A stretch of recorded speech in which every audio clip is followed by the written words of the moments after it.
Tingnan mo yung assignment niya, May.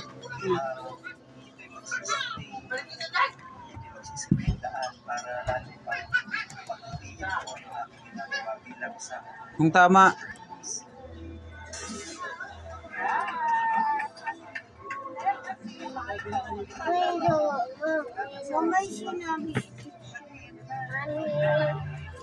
Mami. Tingnan mo assignment niya.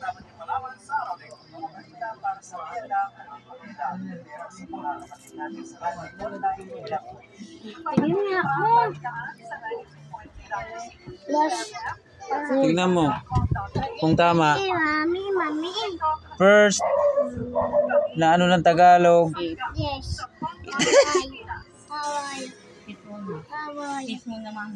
May. Tingnan mo, May. Galing sa, di ba, may first, una. Second, pangalawa. Oh. Mami. Bakit 14? Oh.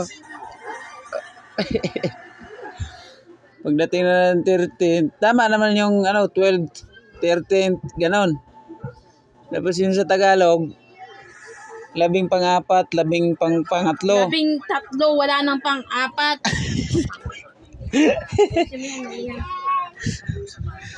Tuloy-tuloy sulat niya. Saan ka na nakarating? Nay, yung pamburo ko. Tingin, te. 18, oh. Meron ka na dito, 18 ka na. Sana. Ang galing talaga ni ate.